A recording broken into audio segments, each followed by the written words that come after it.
Hey there guys, how are we doing? My name's Boomy and you're watching my channel Boomy Reactions. Now today guys, we have what sounds like a very interesting video. So today's video has been requested by one of my lovely patrons. This is from Pedro. Thank you so much, my lovely. Now Pedro says, this is an interesting video showing how the anime industry knows what things are best left unsaid. So the title of the video is, how does anime depict the Pacific War? Now, I don't think I've seen many animes where the story takes place during the Pacific War. So I have no idea. I've not actually experienced any animes where this is the subject, the topic. So I can only imagine. And if I had to guess what I think the narrative would be. So we're talking strictly about Japanese animes, right? Not all anime is Japanese. Okay, so when we're talking about anime, I think we're referring to the Japanese animes. And I think even generations down the line, I suppose the narrative I would have assumed that's probably put forward into animes is probably that of a nation that, they're going to be referring to their loss of civilian lives, particularly during this war.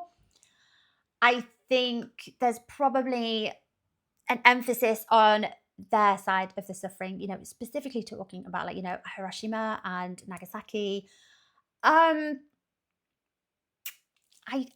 don't think there's going to be any indicators that they themselves were an aggressor during the war. So I imagine there's very little acknowledgement of maybe the attack on Pearl Harbor. Yeah, that's where I think the narrative is probably going to be more centered around, and probably shying away from war crimes, which, we don't know to what extent our own nations do that. Yeah, I think that's probably where this is going to be going. So I imagine anime probably depicts it in a similar kind of way. But saying that, we're generations on. So I do think the idea of being able to experience the same war through your opposing nation's eyes is quite an uncomfortable concept to grasp, I think. And then I suppose generations down the line, that's slightly less uncomfortable because we're more removed from the damage and the horror of this war. So maybe we're better able to better able to understand or be willing to understand the experience of our enemy's nation, as opposed to, generations ago when it was just a very uncomfortable thought. You wouldn't be interested in doing it per se. Anyway, I'm blabbing, I'm going off on a tangent. Let's watch the video, Boomy. Zip it. And that's where I think the narrative is going to be heading towards anyway. I could be wrong. Like I say, I haven't really seen any animes that depict the Pacific War. So we'll have to wait and see, won't we, guys? If you're enjoying these reactions as well, my lovelies, don't forget to like and subscribe. Thank you so much. If you're interested, I have a Buy Me a Coffee account. That link is over here. And if you would like to help support my channel any further, I have a Patreon account. Yes, I do. And if you want to check that out at all, that link is in the description just below there.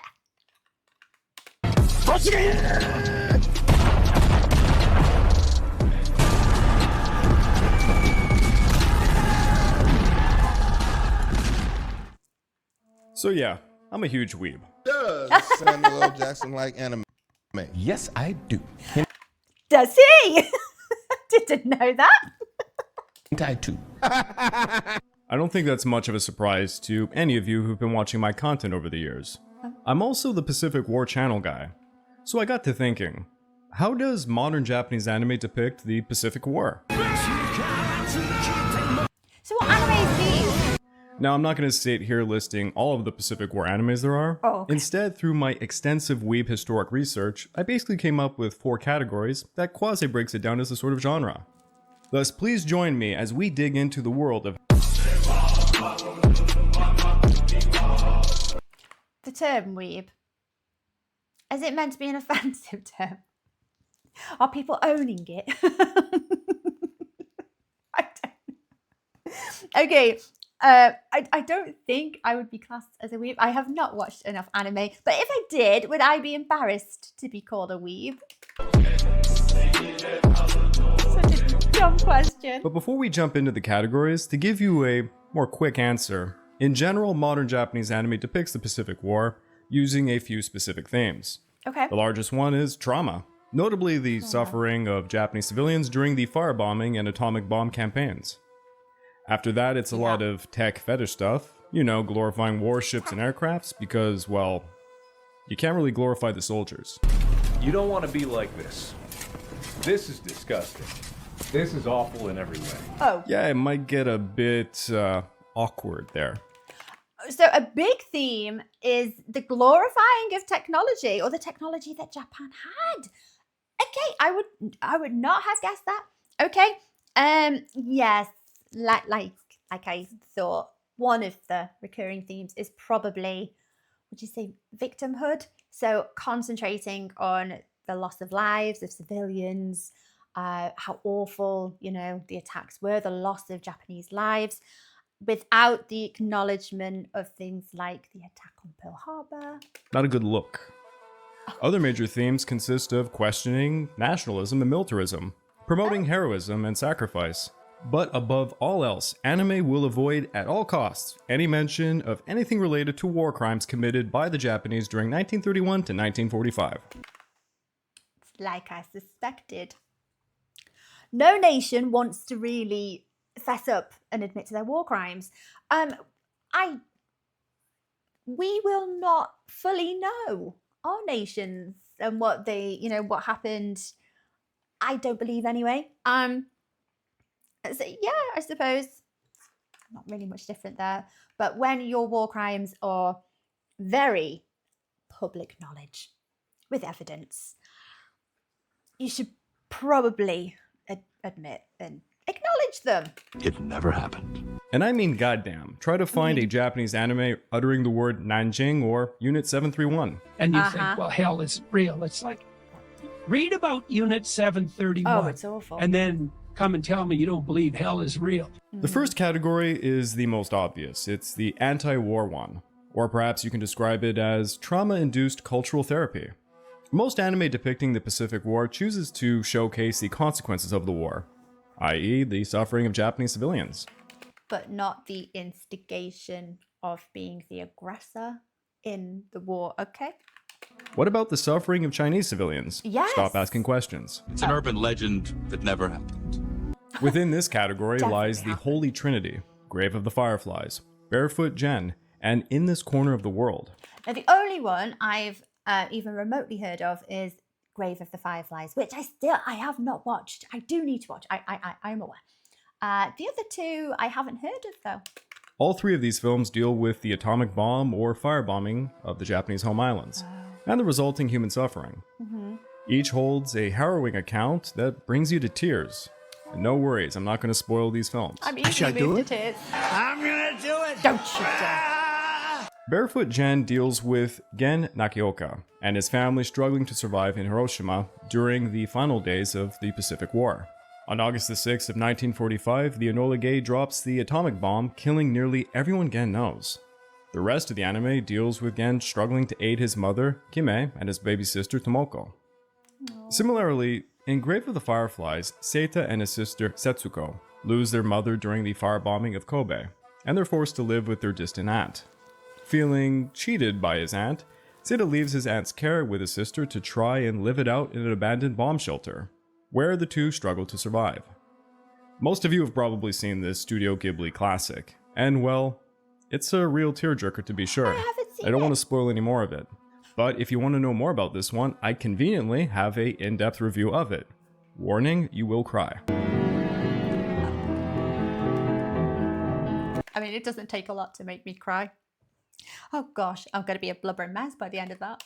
In this corner of the world, a young girl named Suzu marries a man she barely knows before moving to Kure, a large naval port 15 miles away from Hiroshima.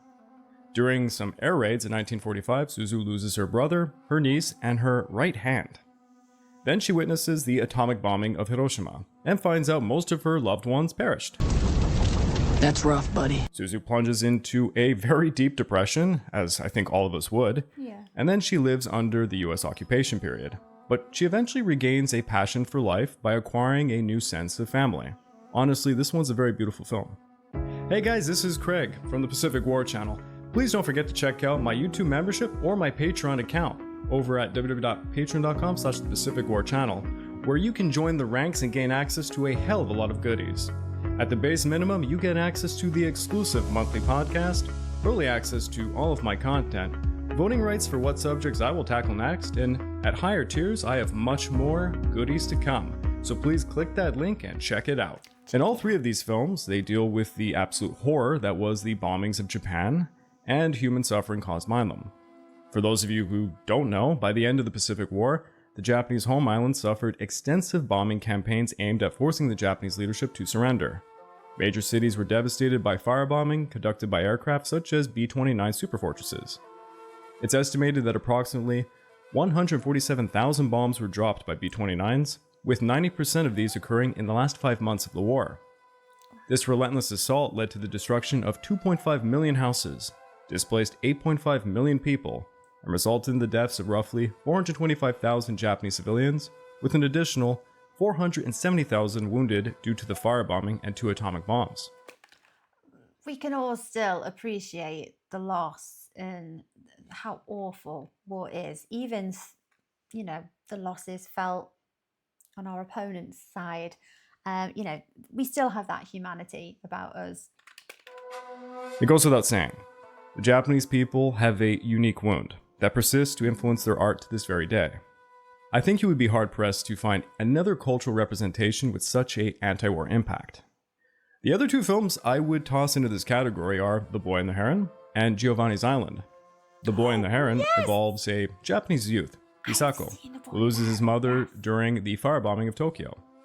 His father, Shoichi, an air munitions factory owner, marries his dead wife's sister, and they move to the countryside.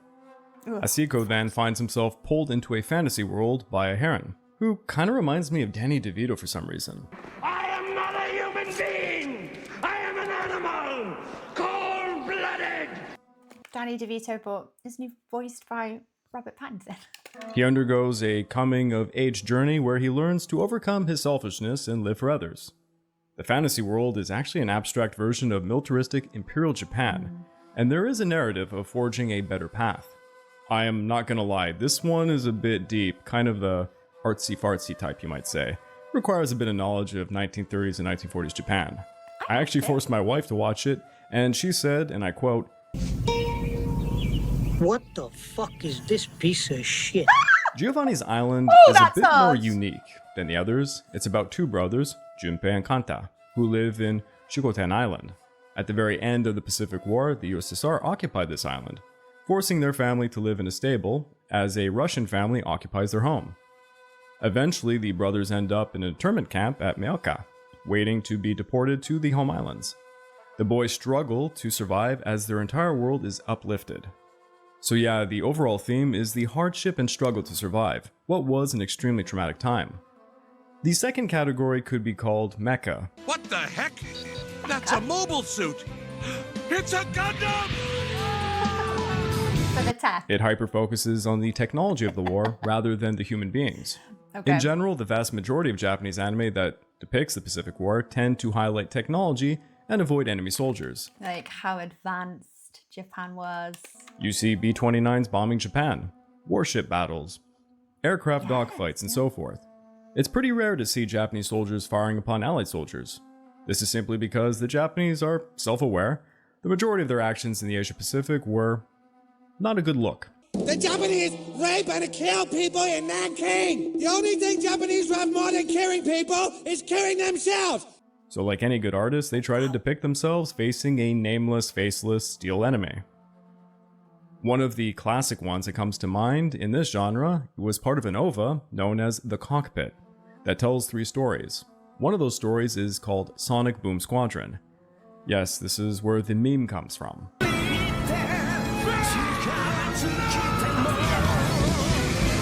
Here, Ensign Nogami is flying a rocket-powered kamikaze Oka in raids against US carriers.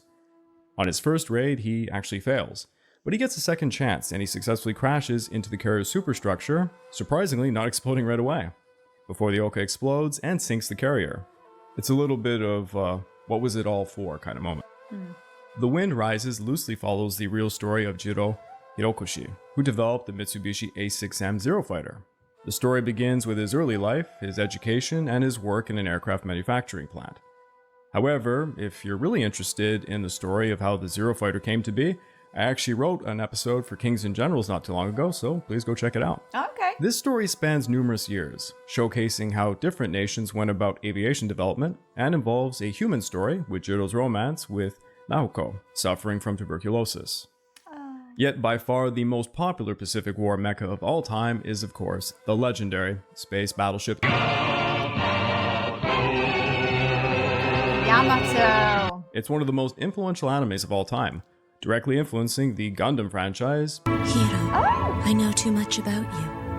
Are you still gonna kill me? Yeah. Evangelion, and numerous other mecha animes.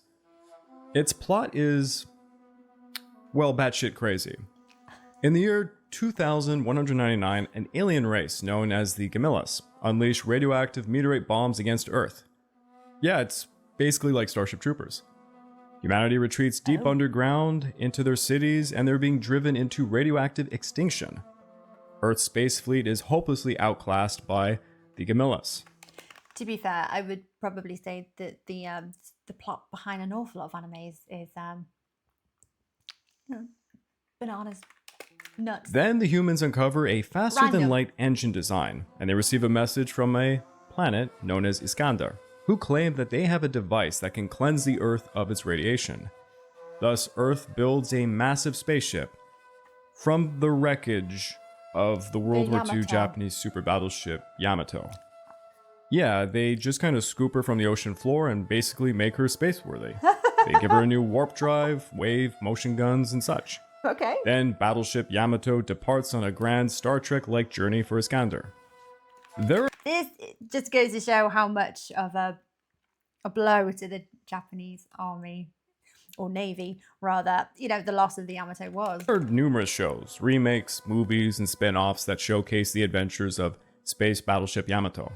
In them, there's often a segment dedicated to depicting the real sinking of the Imperial Japanese naval ship that was the Yamato. Was it accurate? For those who don't know, Yamato was sent out on a suicide mission known as Operation Tengo, alongside some escorts to try and stop the Allied forces assembling off Okinawa. Yeah. The show symbolizes this suicide mission, with Yamato becoming the last hope for Earth in its suicide mission to reach Iskandar.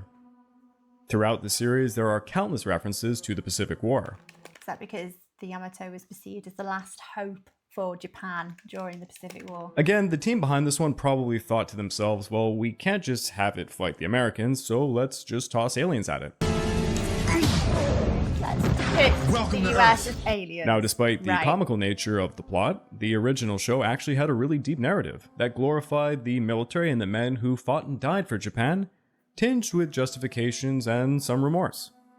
It really represented how the post-war Japanese generation was still coming to terms with everything that had happened. It never happened. Numerous references to the Pacific War can be found, such as kamikaze and banzai moments, the catastrophic nature of the atomic bomb, and radiation, the spirit of Bushido, and a last-ditch effort to save Japan, or in this case, the Earth. There's a real sense of irony as the crew of the Yamato discover numerous peoples of different planets suffering under the tyranny of the Gamillas, and they try to save them all. It's literally the exact opposite of what Japan did in the Pacific War. I was gonna say, wasn't it Japan that was the oppressive nation? Okay.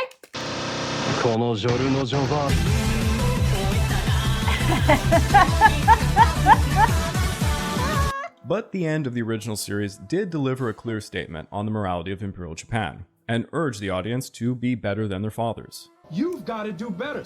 It goes without saying, boys love tanks, aircraft, and warships of World War II. The Japanese are no different.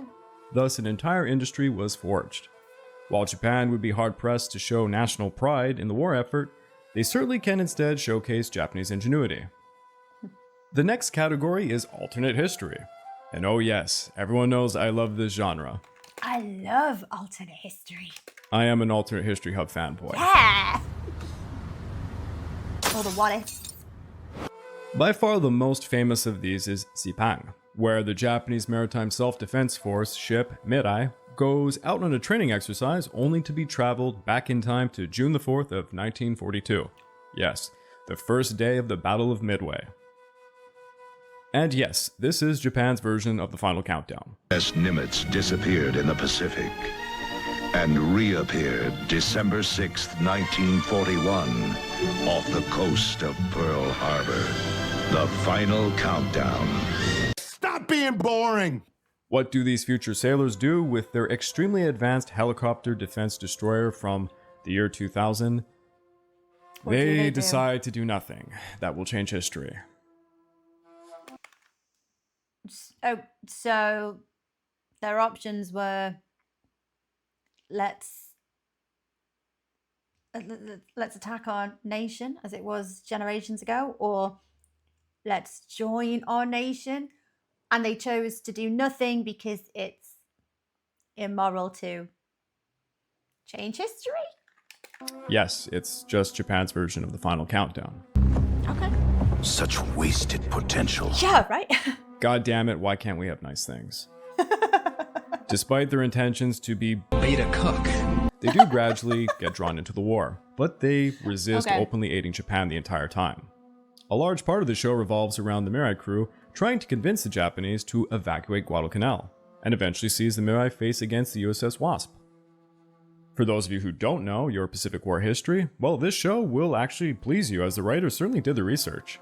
There are a lot of history lessons built into this show. Ooh, the anime leaves on a cliffhanger, alluding to the Japanese discovering oil in Manchuria, an absolute game changer for the Second Sino-Japanese War. Any mention of the rape and murder of millions of Chinese civilians? Not so much. It's an urban legend that never happened. It definitely happened. The next one is Konpeki no Kantai, or Azuramada. Now, unlike the Beta Bear Bang, or the Cook in the final countdown, this one sees someone go back in time who straight up does want to mess with the timeline. In 1943, Admiral Isoroku Yamamoto is aboard his last flight in our timeline, known as Operation Vengeance, where the Americans shot down his aircraft, killing him.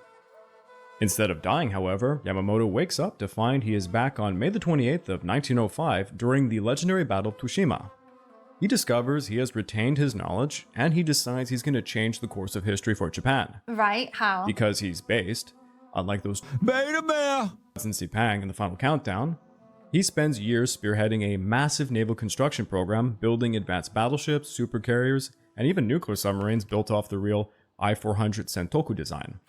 So what the message here is that if only Japan was helped by someone from the future and they could have had the better technology, then they were totally in the right and they would have won. I don't think that's a responsible message. In late 1941, he leads a successful coup d'etat. For those of you who mentioned how I kept mispronouncing that in the last episode, I have no excuse, I'm an idiot. Against General Hideki Tojo. Afterwards, he installs Lieutenant General Yasuburo Otaka as Prime Minister and initiates the attack on Pearl Harbor. However, here he makes many changes. He declares war in advance, and he unleashes a perfected nighttime aircraft carrier strike. They destroy Pearl Harbor's fuel depots, shipyards, submarine pens, infrastructure, and shipping. He then regroups the Kido Butai 2.0 to destroy the 3 US Pacific carriers that are trying to join the fight. And then after all of that, he invades Hawaii. With Hawaii as their main forward base in the North Pacific, the Japanese easily conquer the Asia Pacific, unleashing a greater East Asia co-prosperity sphere that, unlike in our timeline, does not involve racism, violence, rape, and tyranny, and so forth. Major... I don't think that's a responsible message at all. Okay, so declaring war in advance. Okay.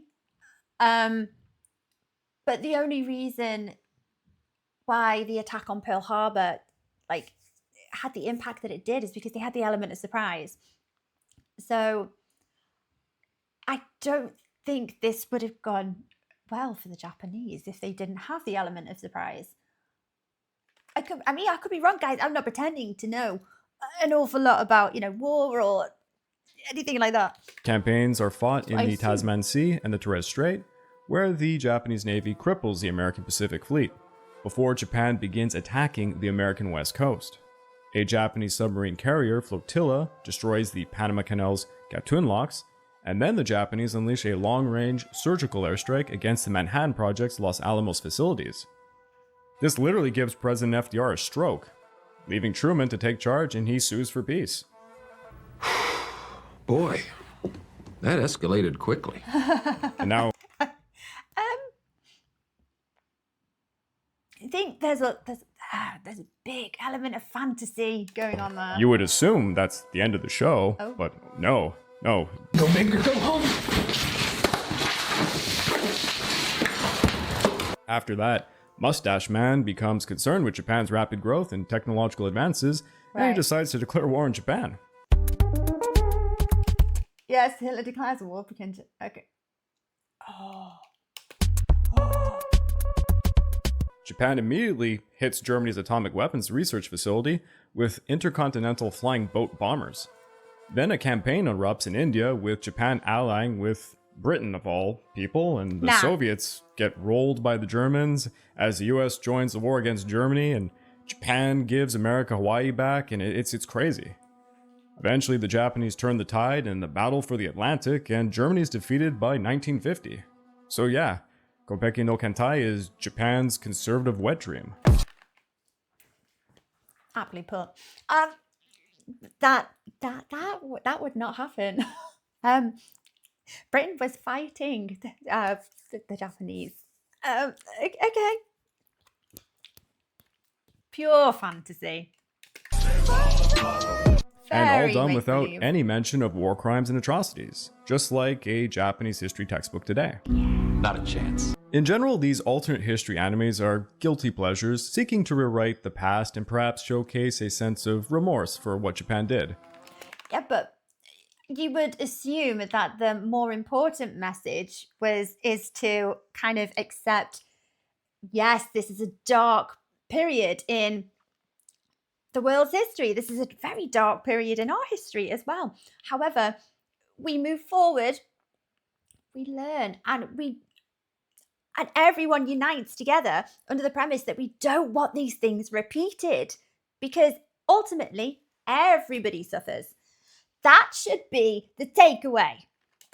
Then there's a show like Gate. Has anyone seen this one? Funniest shit I've seen in a while.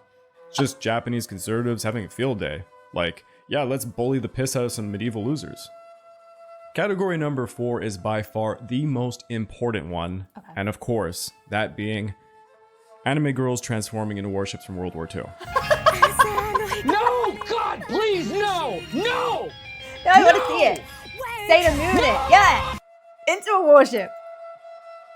It gives me no pleasure to acknowledge the existence of the blasphemous world of Kantai Collection or Azur Lane.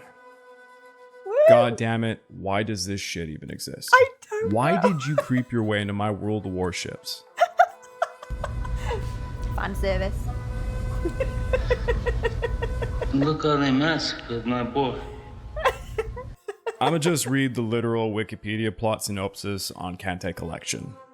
Oh, In a gosh. world where humanity faces the threat of the Abyssal Fleet, which has taken over the seas, special human girls who don weaponized outfits and possess the spirit of historical naval vessels known as Kamutsu, literally meaning fleet girls or ship girls, are the only ones capable of countering them.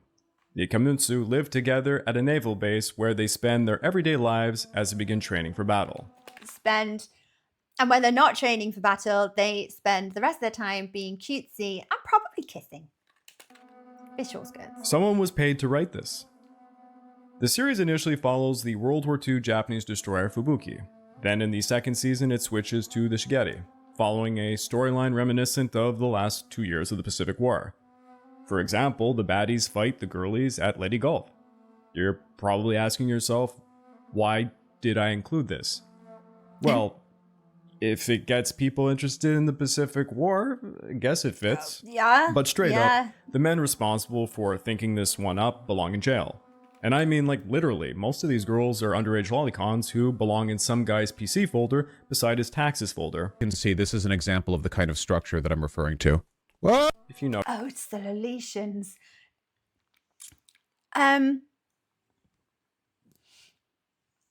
These are the fantasies of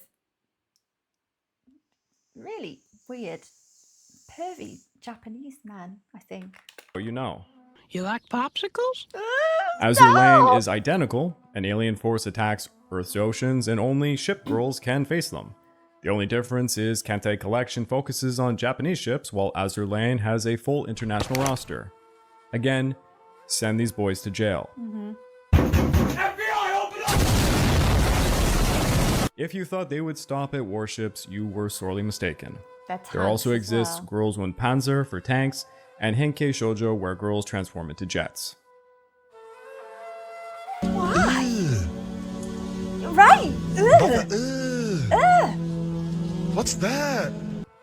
So yeah, World of Tanks The frilly panties. and World of Warplanes also got this venereal disease. Has anyone played World of Warplanes, by the way? I never did. I guess War Thunder really shut that shit down fast. Shut the fuck up! Know your fucking place, trash!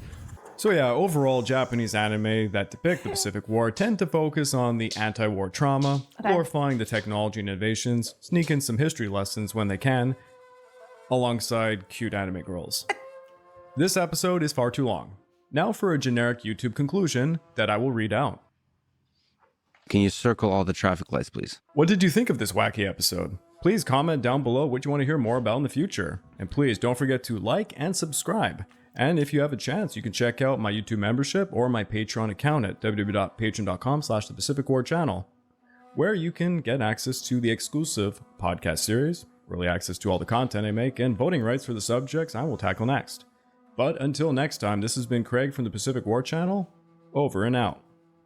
What did you think of this wacky episode? Please comment down below what you want to hear about from me. Fuck.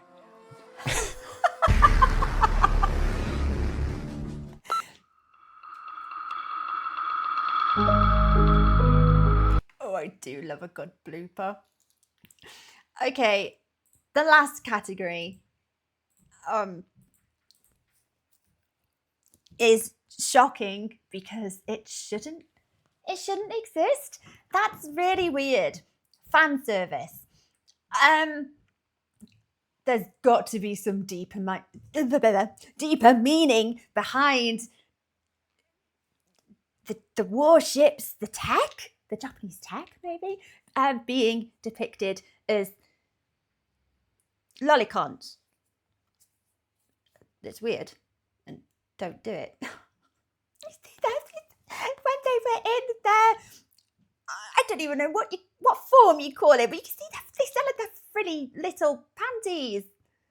That looked very little girl like. Oh gosh, why does that exist? That's so nasty. So yeah, the themes are there. The victimhood, absolutely, and the concentration on the trauma, the losses, the casualties of civilians. The highlight of the tech is kind of funny.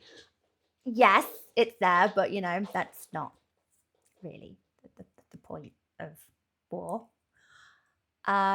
Interesting. Yeah, like I say, you know, it must be a very uncomfortable concept to try and look at the same war through your opponent's eyes, especially when, you know, it's still very fresh. You're still dealing with the aftermath and the devastation of war. But as generations go on, I think it's a little bit less uncomfortable. Do you know what I'm trying to say? So we're maybe more accepting and more willing to start understanding that different perspective.